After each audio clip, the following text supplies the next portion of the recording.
Война. Жуткое и страшное слово. Боль, нестерпимое горе, разруха, миллионы поломанных и искалеченных судеб. Мало кого в те годы не коснулись эти ужасные события. Не обошли они стороной и семью Дмитрия Гугохи и Дмитрия Аршба. Два воина, две судьбы. В 1992 году Дмитрию Гугохе было всего 18 лет. Он был призван в ряды советской армии, служил в Краснодаре в военно-воздушных частях. Вдали от дома он и узнал, что в Абхазию вторглись грузинские оккупанты. Конечно же, Дима не смог остаться в стороне, вспоминает его сестра Мадонна. 3 друга в одной части были. А я, говорит, сидел на вышке наверху в тот день. И смотрю, говорит, все, говорит, авиация поднята, боевая готовность, говорит. И мы не поняли, что произошло. Спустились, говорит, вниз в казарму, спросить, что произошло.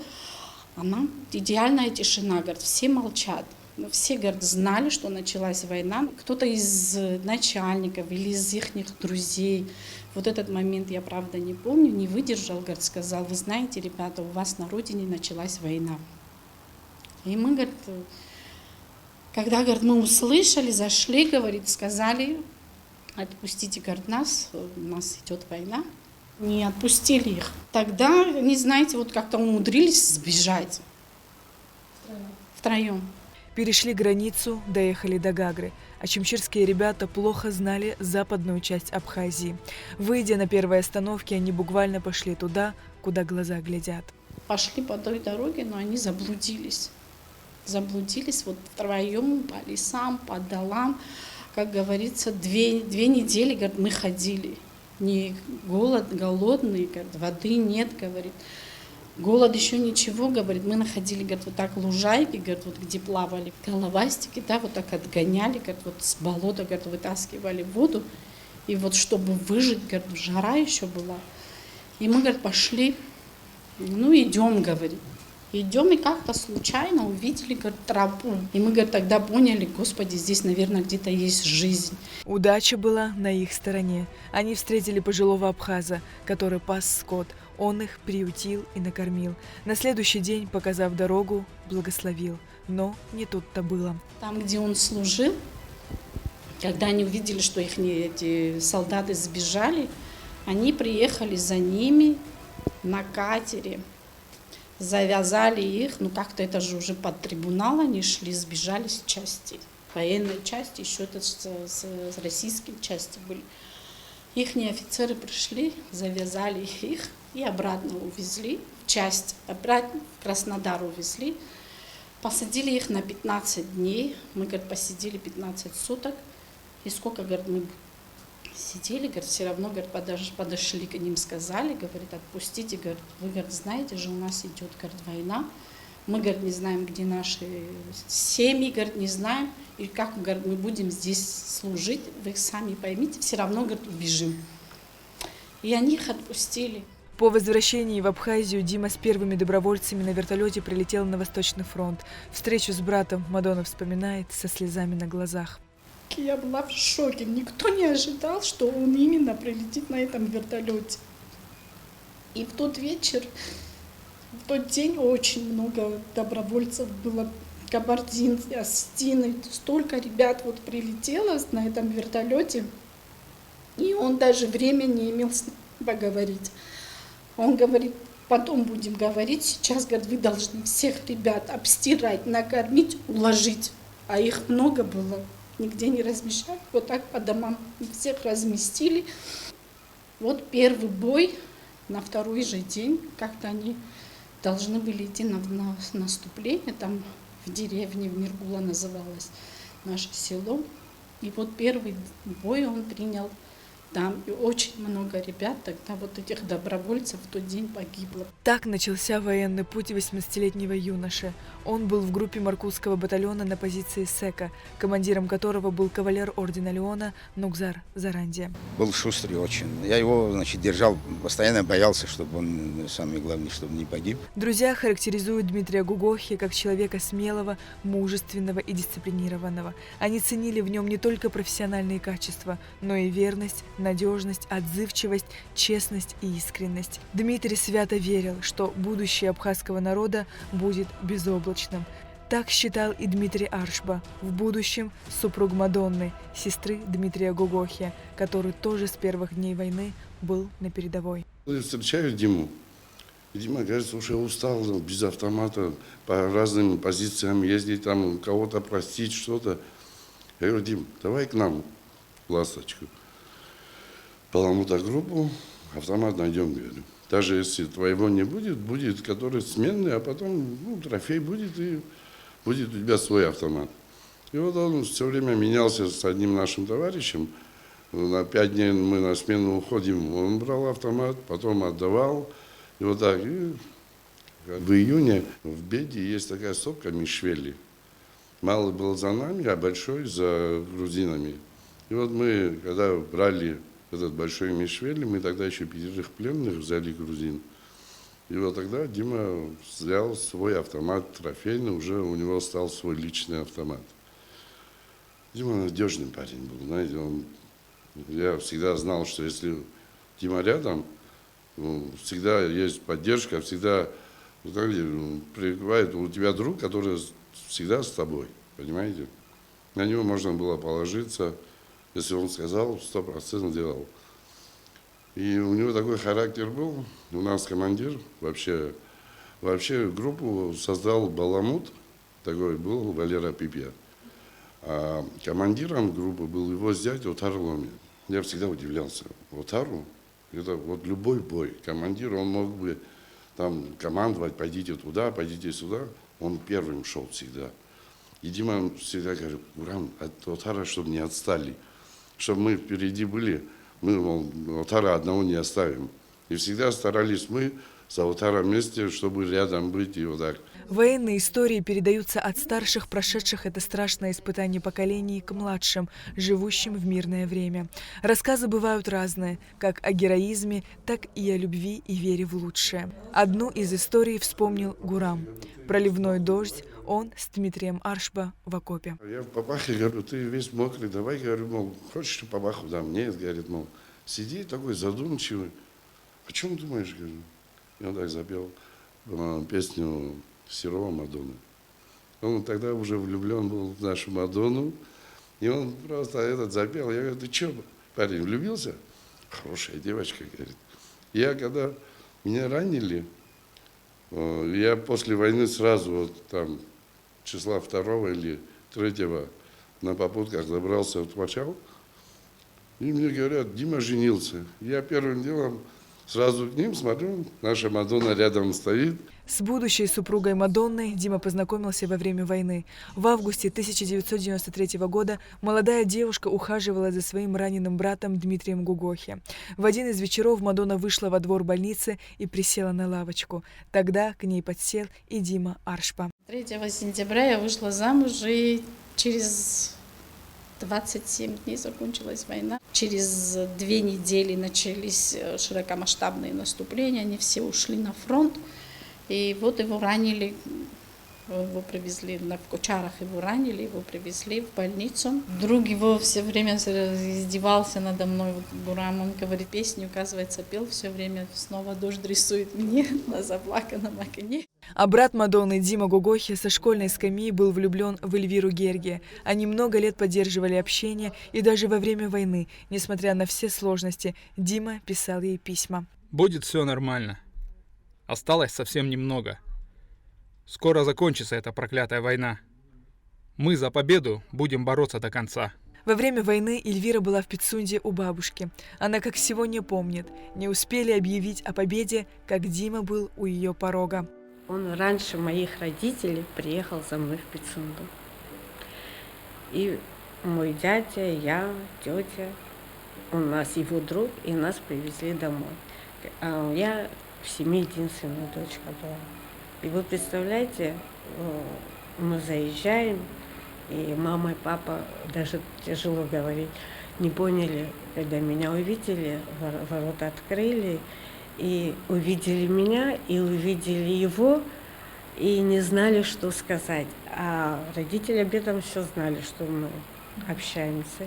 И что нас встретили, все обняли, поцеловали, позвали их домой, стол накрыли. И вот так вот Сразу после войны? После войны, в мае месяце мы поженились. Несмотря на то, что Отечественная война народа Абхазии формально закончилась 30 сентября 1993 года, до мира было еще далеко. И для Димы Аршба и Димы Гугохи война не закончилась. Абхазия не забыла о тех временах, послевоенных временах, когда приходилось нашей стране, нашим силовым структурам противостоять диверсионно-террористическим актам в Гальском районе. Это были так называемые партизанские группы «Белый легион» и «Лесные братья», которые засылались с территории Грузии. И в Гальском районе, Очимчирском районе, верхней части Кадорского ущелья они проводили террористические акты. Руководство страны приняло такое решение, чтобы создать в каждом силовом ведомстве свои подразделения, которые занимались обеспечением безопасности вот этого Гальского района. И вот я возглавлял одно из подразделений, которое подчинялось Министерству внутренних дел. А ребята, о которых сейчас идет речь, они были в Министерстве обороны. Это разведуправление, разведгруппа Министерства обороны, легендарное подразделение и группа. Все вот эти мероприятия, которые проходили, они были очень сложные. Это ночные засады были, устраивались, это дневные перемещения. Дима вообще знал язык, он хорошо владел языком, поэтому с ним было легко, и он получал информацию от местных, достаточно качественную, потому что они сразу открывались и доверяли. И благодаря в том числе этому многие ребята были спасены, скажем так. Значит, одной из операций, которая была проведена, это такая сложная была операция, многоходовая операция, она длилась долгое время, долгие годы. Дима Гугохи умел вести эту разведку, и значит, в один из дней она пошла в практическую стадию, значит, своей реализации. Но что-то пошло не так, и значит, в том месте, где они дислоцировались, находились, они были окружены, они не сдавались, делали все то, что могли сделать, но значит, силы, значит, этого подразделения под руководством Дату Шенгеля оказались выше. И Дима погиб, Дима Гугохи погиб прямо там на месте. Когда у него, значит, спросили, что ты здесь пришел делать, я пришел, говорит, вас убивать. Так получилось, их тогда оказалось 3 человека было, доброволец из Чечни, который у нас воевал на войне, потом остался после войны. Но это уже они там в разных подразделениях служили, но ситуация боевая сложилась. И Виталий Кулешов, они стали преследовать группу, в которой находился Дато Шенгели. Они, преследуя группу, перешли пограничную реку и завязли где-то на той стороне. Их в итоге окружили, взяли в плен. Когда взяли в плен, это уже враги рассказали, никто из них когда их брали в плен, никто из них не дрогнул, наоборот, еще духом своим перли где могли, даже с оружием и без оружия, все равно им сопротивлялись. И они очень, даже взяв их в плен, наши враги очень их боялись. Это к сожалению, очень такая мерзкая традиция у наших восточных соседей. Диму Гугохи перед смертью они привязали к автомобилю ногами и вокруг стадиона в Зугдиде или там на стадионе они его так, издеваясь над ним, несколько кругов сделали.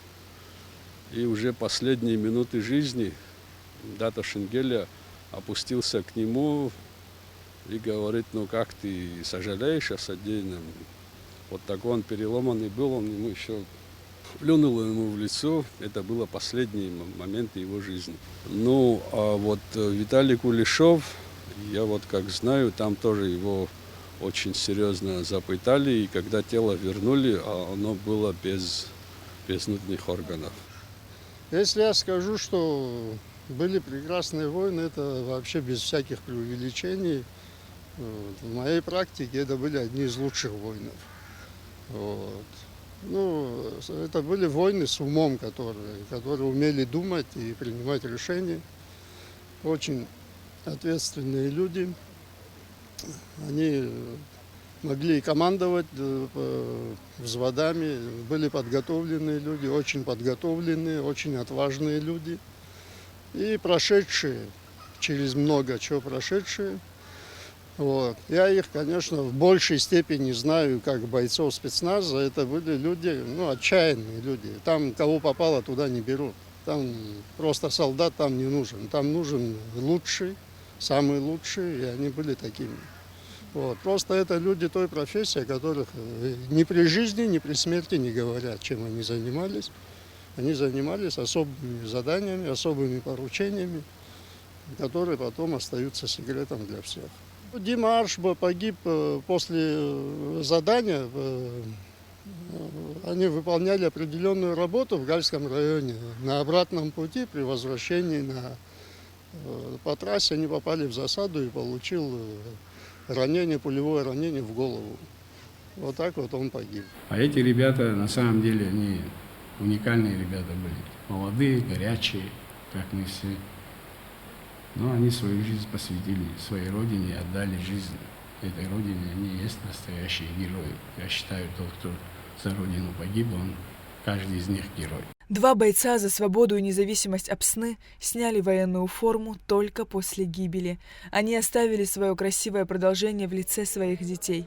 У Димы Аршба осталось 2 сыновей. Старшему было 5 лет, младшему – годик. Сегодня Аслан работает в МВД, Беслан в парламенте аналитиком правового отдела. На самом деле мы росли в этой семье, в атмосфере того, что наши отцы и наши дяди победители. Мы очень гордимся этим на самом деле. Я надеюсь, что этот День Победы, он один раз и навсегда, и что это будет оставаться в нашей памяти на долгие-долгие годы. Хотелось бы в преддверии 30-летия Победы пожелать всем, чтобы мы относились друг к другу добрее, чтобы мы всегда помнили, как досталась нам эта свобода. У Дмитрия Гугохи 2 дочерей. Старшей было 1 год и 7 месяцев, а младшую он так и не увидел. Малена – программист. Она уже создала свою семью и воспитывает дочь. Милена – студентка АГУ. По историям я поняла, что он был любитель Родины. Ради Родины он готов был на все, как вы видите. Сколько историй. Хотел только лучшего для нас, для всех, для нового поколения, для того времени. Если бы не они, мы бы здесь сейчас не стояли бы на этом месте. Но, к сожалению, я его не знаю. Очень хотела бы еще больше о нем знать. Что хочу сказать? Что он был замечательным человеком. И надеюсь, что, смотря на нас, он нами просто гордится. Дмитрий Аршба погиб в феврале 2000 года, а Дмитрий Гугохи в апреле 2002. Он кавалер Ордена Леона. Благодаря силе духа этих ребят, их стойкости, мужеству, героизму, самоотверженности мы одержали победу над вероломным врагом. Сегодня мы живем в мирной стране, любуемся ясным небом. И все это благодаря таким воинам. Сария Кварацхеля, Раму Камкия, Абхазское телевидение.